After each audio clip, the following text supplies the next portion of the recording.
প্রগতি শুরু করছি আজকের সংবাদ। বিভিন্ন সংস্থার বুথ ফেরত সমীক্ষা সঠিক নয়, তাই কর্মীদের যাতে মনোবল ভেঙে না পড়ে তার জন্য কর্মীদের 4 তারিখ গণনা কেন্দ্রে গিয়ে সঠিকভাবে গণনার নজর রাখতে নির্দেশ দিলেন তৃণমূল সুপ্রিমো মমতা বন্দ্যোপাধ্যায়। তিনি কর্মীদের উদ্দেশ্যে বলেন, যে বা যারা এইসব করেছে সব বিজেপির কাছে বিক্রি হয়ে এই কাজ করছেন। নির্বাচনের আগে থেকে যেভাবে সার্ভে করেছিল তা দেখানোর চেষ্টা করছে, এতে বিভ্রান্ত হওয়ার কিছু নেই বলে তিনি দাবি করেন।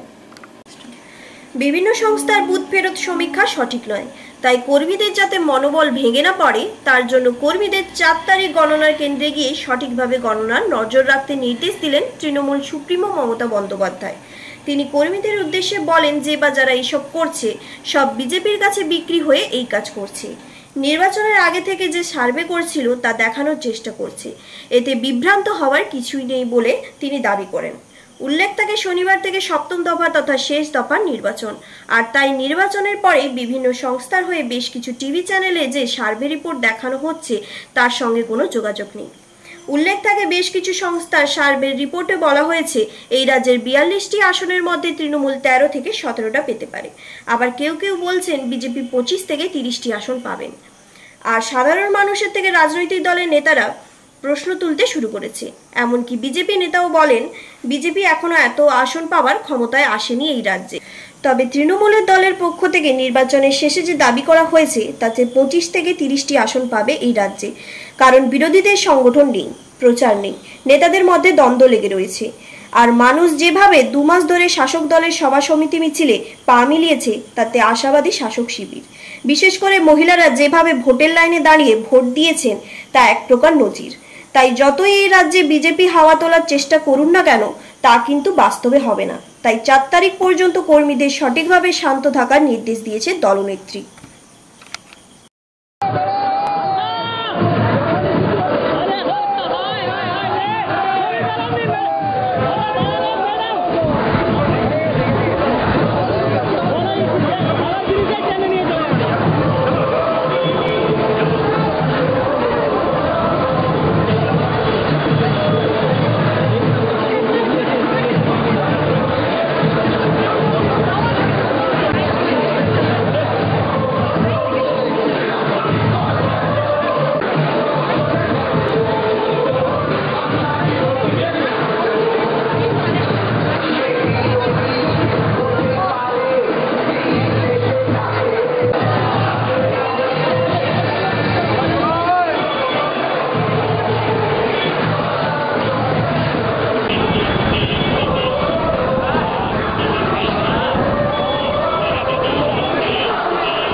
জাতীয় সড়কের উপর পথ দুর্ঘটনা, অল্পের জন্য প্রাণে রক্ষা পেলেন গাড়ির মধ্যে থাকা চালক ও খালাসি। দুর্ঘটনাটি ঘটেছে পশ্চিম মেদিনীপুর জেলার খড়গপুর বালেশ্বর 7 নম্বর জাতীয় সড়কের কলাবনি এলাকায়। জাতীয় সড়কের উপর পথ দুর্ঘটনা, অল্পের জন্য প্রাণে রক্ষা পেলেন গাড়ির মধ্যে থাকা চালক ও খালাসি। দুর্ঘটনাটি ঘটেছে পশ্চিম মেদিনীপুর জেলার খড়গপুর বালেশ্বর 7 নম্বর জাতীয় সড়কের কলাবনি এলাকায়। জানা গিয়েছে, বুধবার সকালে উড়িষ্যাগামী একটি মাল বোঝাই লরি খড়গপুর বালেশ্বর 7 নম্বর জাতীয় সড়কের কলাবনির কাছে নিয়ন্ত্রণ হারিয়ে রাস্তার উপর দাঁড়িয়ে থাকা ইলেকট্রিক খুঁটিতে ধাক্কা মেরে জাতীয় সড়কের উপর উল্টে যায়। অল্পের জন্য প্রাণে রক্ষা পান গাড়ির মধ্যে থাকা চালক ও খালাসি। খবর পেয়ে ঘটনাস্থলে পৌঁছায় কেশিয়ারি থানার পুলিশ ও জাতীয় সড়ক কর্তৃপক্ষ। এরপর দুর্ঘটনাগ্রস্ত লরির গাড়িটিকে জাতীয় সড়ক কর্তৃপক্ষের সহযোগিতায় উদ্ধার করে কেশিয়ারি থানার পুলিশ।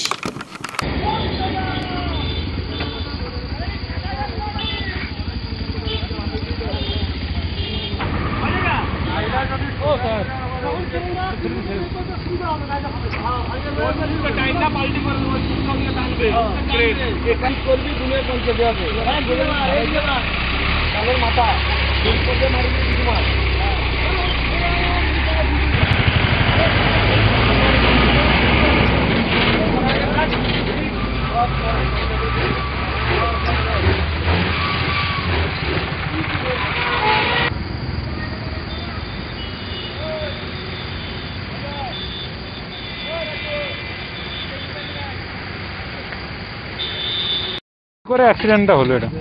আর ঘুমের ঝোঁকে এসে এখানটা ঢুকে গেছে, গিয়ে তো দেখতে পাচ্ছি। কোন দিক থেকে কোন দিকে যাচ্ছিল এটা? এটা আসলে আপনার মালদা থেকে যাবে ভুবনেশ্বর। গাড়িতে কি লোড আছে? কনফ্লোর। কোন জায়গাটা হয়েছে অ্যাক্সিডেন্ট? এটা কলাবনি শীতলা মন্দির। কখন নাগাদ হয়েছে? এটা আপনার ওই 10টা সাড়ে 10টা নাগাদ, 10টার ভিতরেই হবে। কি নাম আপনার? আমার নাম রাজু। স্থানীয় এখানে? পূর্ব মেদিনীপুরের দুই লোকসভা কেন্দ্র তমলুক ও কাঁথি। এই দুই লোকসভা কেন্দ্রের মধ্যে তমলুক লোকসভা কেন্দ্রে স্ট্রং রুম করা হয়েছে কোলাঘাট কেটিপিপি হাই স্কুলকে। ইতিমধ্যেই নিরাপত্তার চাদরে মুড়ে ফেলা হয়েছে স্কুল চত্বর। পুলিশি নিরাপত্তা রয়েছে গেটে, ভেতরে রয়েছে ইভিএম মেশিনগুলিতে নিরাপত্তার দায়িত্বে রয়েছে কেন্দ্রীয় বাহিনী। আগামী 4 তারিখ রয়েছে নির্বাচনের ফল ঘোষণা, ইভিএম ভর্তি প্রার্থীদের ভবিষ্যৎ। ইভিএম ঘিরে মোট 30 স্তরীয় নিরাপত্তা দেওয়া রয়েছে। সব মিলিয়ে কি ঘটবে তমলুক লোকসভা কেন্দ্রে সেই নিয়ে রয়েছে চরম উত্তেজনা।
অবিলম্বে নির্দিষ্ট পাঠ্যপুস্তক প্রদান করে একাদশ শ্রেণীর ক্লাস শুরু করতে হবে। উচ্চ মাধ্যমিক স্তরে সেমিস্টার প্রথা অবিলম্বে বাতিল করতে হবে।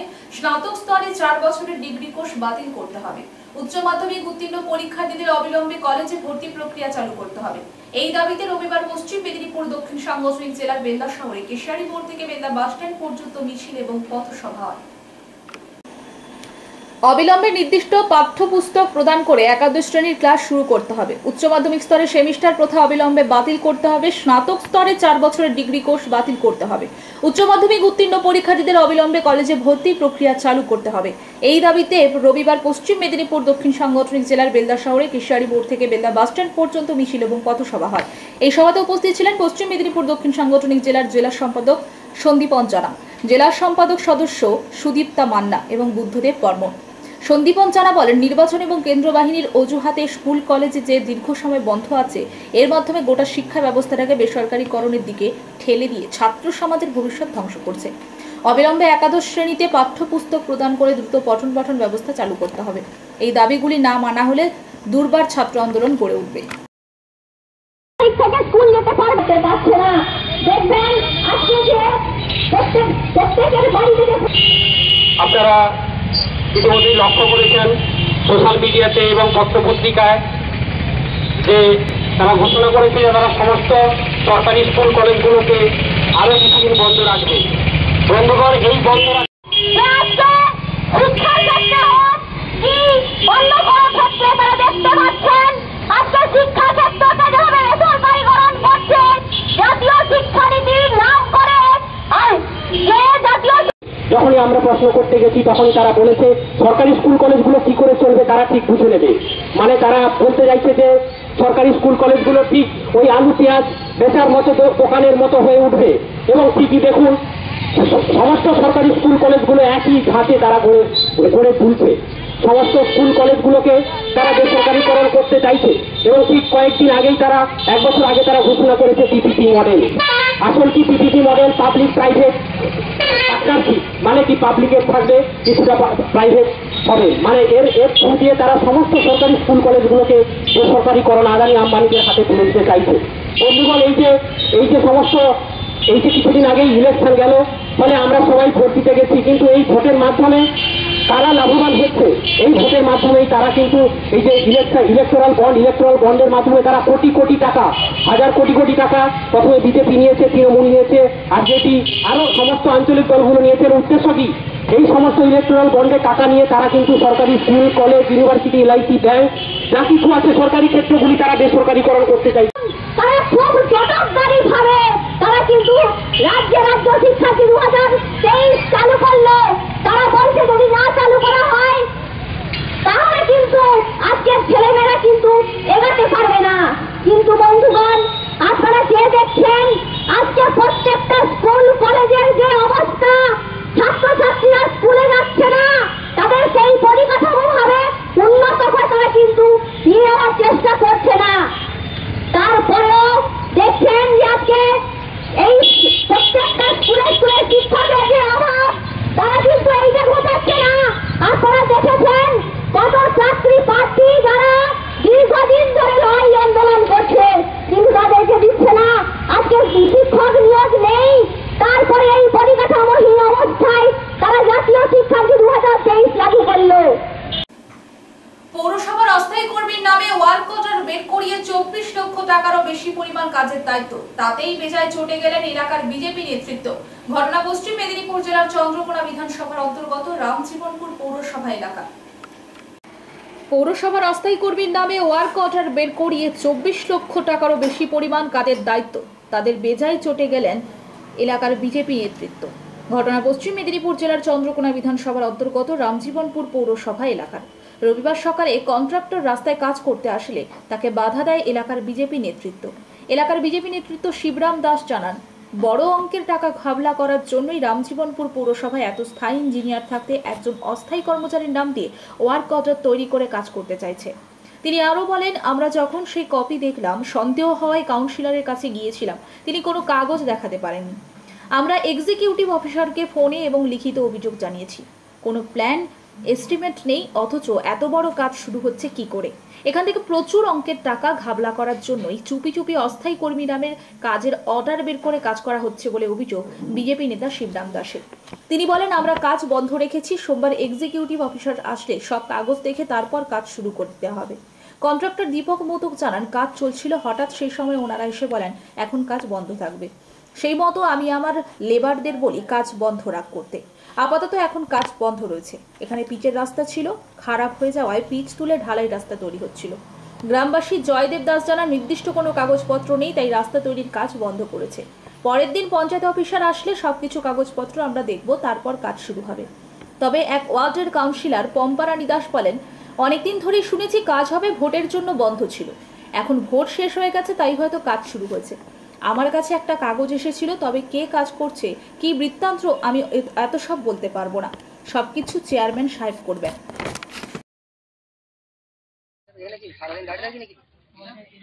মাটি গাড়ি চলছে নাকি? হ্যাঁ, কোথায়? মাগুরুলে।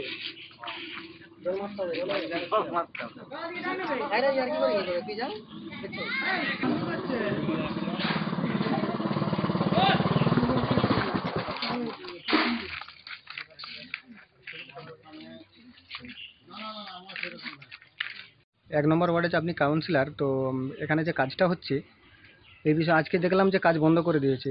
আপনার কি কোনো ওয়ার্কটা আপনার হাতে কোনো কিছু দিয়েছে? ওয়ার্কার বলতে আমার হাতে সেরকম কিছু মানে ইয়ে নয়, শুধু একটা এস্টিমেট মানে ইয়ে দিয়েছিল, এস্টিমেট নেয় ওয়ার্কারেরই একটা কাগজ দিয়ে গিয়েছিল, আর কিছু নয়। এমনি আমাদের কাজ হবে, অনেক দিন থেকেই কাজ হবে হবে করছে, এখন এই ভোটের পর এবারে কাজ শুরু হয়েছে, তা এবারে আর এইটুকুনি মানে তারপরে কাকে দিয়ে করাচ্ছে সে সব চেয়ারম্যান বাবুই জানেন। আপনি কিছু জানেন না? হ্যাঁ, উনি সব করেন আর কি, যেখানে যা কাজ বাজ সে উনি করেন, আর আমরা শুধু একটু দেখভাল করে দিই এইটুকুনি। আপনার নাম দিদি? পম্পারানী দত্ত, 1 নম্বর ওয়ার্ডের এক নম্বর ওয়ার্ডের কাউন্সিলর। পৌরসভায় একটা কাজ হচ্ছে, যার এস্টিমেট অ্যামাউন্ট হচ্ছে 24,23,993 টাকা। এই যে একটা বড় অঙ্কের কাজ টাকার, এর সেই হিসাবে কাউকে দায়িত্ব দেওয়া ছিল না। দায়িত্ব দেওয়া ছিল কাকে না, মিস্টার দেবব্রত দে, পৌরসভার একজন ক্যাজুয়াল কর্মী। আমরা যখন এটা অবগত হলাম তখন আমরা এক্সিকিউটিভ অফিসারকে ওভার ফোনে এবং রিটিন কমপ্লেন করার পর রাতারাতি এখানে আবার একজন এসএইর নাম লেখা হয়েছে। তো আমাদের বক্তব্য যে এত টাকার কাজ কোনো পার্মানেন্ট এসএই পৌরসভা থাকা সত্ত্বেও তাকে সুপারভিশন বা মনিটরিংয়ের দায়িত্ব দেওয়া হলো না। কাউন্সিলরের কাছে প্ল্যান এস্টিমেটের কপি চাইতে গেছি, বলছে আমাকে পৌরসভা থেকে কোনো প্ল্যান এস্টিমেটের কপি দেয় না। এজেন্সির কাছে কোনো প্ল্যান এস্টিমেটের কপি নাই।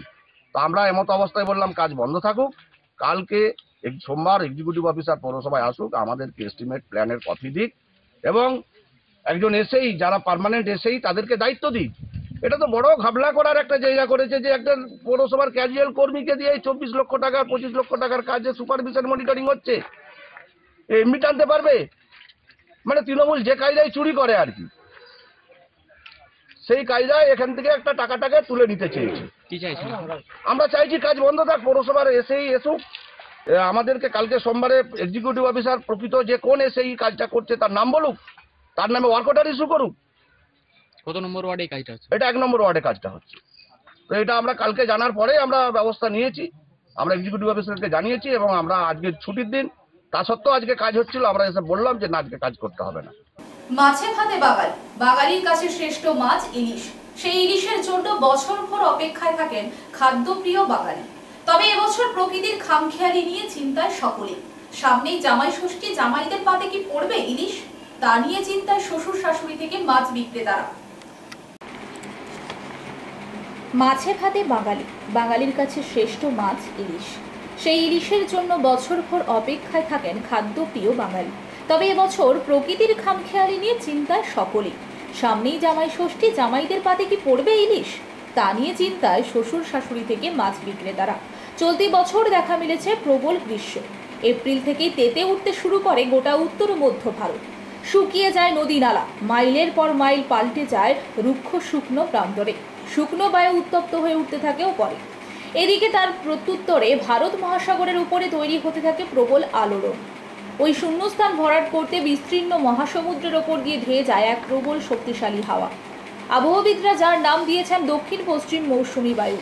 আসার পথে মহাসাগর থেকে প্রবল জলীয় বাষ্প পেটে পুড়ে উড়ে এসে হিমালয় উত্তর পূর্ব ভারতের উচ্চভূমিতে ধাক্কা প্রবল বৃষ্টি হয়ে ঝরে পড়ে, যাকে বলে বর্ষা। সেই বর্ষার দেখা নেই। প্রতিনিয়ত বাড়ছে তাপমাত্রা, ফলে সমুদ্র হোক বা নদীতে ইলিশ কতটা মিলবে তা নিয়ে যেমন মৎস্যজীবীদের চিন্তায় ফেলেছে, তেমনি চিন্তায় পড়েছে শ্বশুর শাশুড়ি থেকে মাছ বিক্রেতারা। বঙ্গের বেশিরভাগ ইলিশ দীঘার সমুদ্র থেকে উঠে আসে, কিন্তু 14ই জুন পর্যন্ত সমুদ্রে মাছ ধরা নিষিদ্ধ রয়েছে।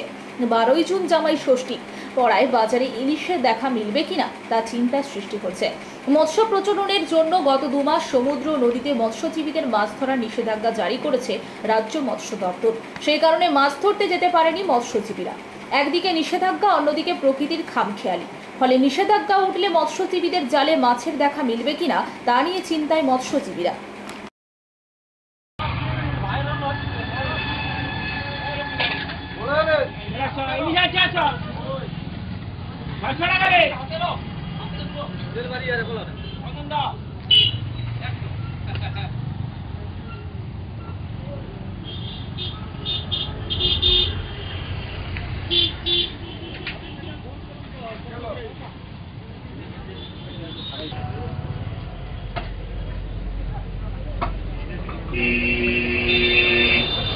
এখনই তো ডেকে নিমন্ত্রণ নিতে হবে।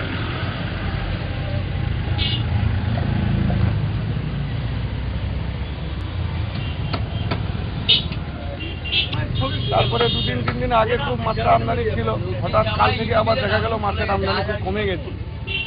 দীঘাতেও মাছ নেই, ডায়মন্ড হারবারেও মাছ নেই। 2 দিন আগে খুব ভালো।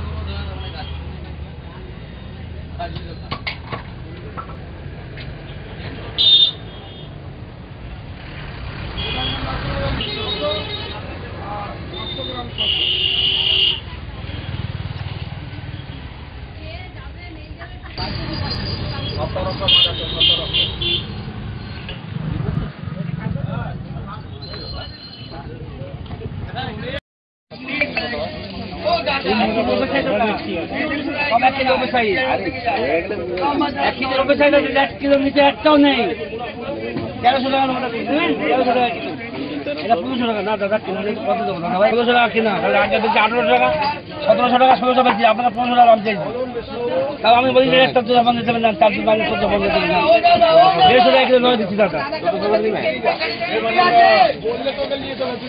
দেখে যান 2-3 গাছ দেখে যান আরে 2-3 গাছ দেখে যা দেখে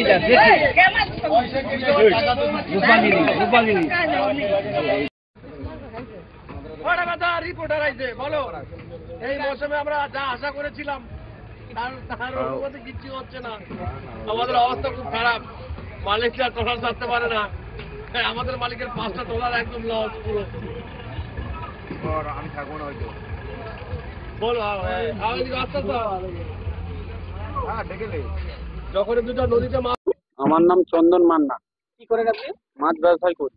বলছি সামনেই জামাই ষষ্ঠী সেই পরিমাণ ইলিশ কি এখন দেখা পড়েছে না সেরকমই দেখা যায়নি, আগের বছর জামাই ষষ্ঠী কিছুটা দেখা দিয়েছিল কিন্তু এবছর সেরকমই দেখা দেয়নি। এবারে অতিরিক্ত গরম, এই মেঘলা ওয়েদার, কেউ মাছ যারা ধরতে যায় তারা যেতে পারে না। যদিও স্টোর ইলিশ আছে তাও দাম এক্সেসিভ। এবারে জামাইদেরকে যে শাশুড়ি খাওয়াবে খুব চিন্তার বিষয়, মাছের আমদানি নেই। আপনাদের এই মাছ বাজারে এখন না ইলিশ এখনো ঢুকেনি, যদিও একটা আধটা টুকটাক আসে তা অতিরিক্ত রেট দাম, অতিরিক্ত গরম ঝড়ও এই। হ্যাঁ আমরা একটু চিন্তায় পড়েছি, কেন জামাই ষষ্ঠী তো কম বেশি ইলিশ খায়, যে এই মুহূর্তে এখন অব্দি ঢুকেনি। অতিরিক্ত দাম বা ওয়েদার খারাপের জন্য কেউ ধরতে যেতে পারেনি, নেই। আগের বছরের তুলনায় এবছর নেই বলতে গেলে। সংবাদ এই পর্যন্ত, নমস্কার।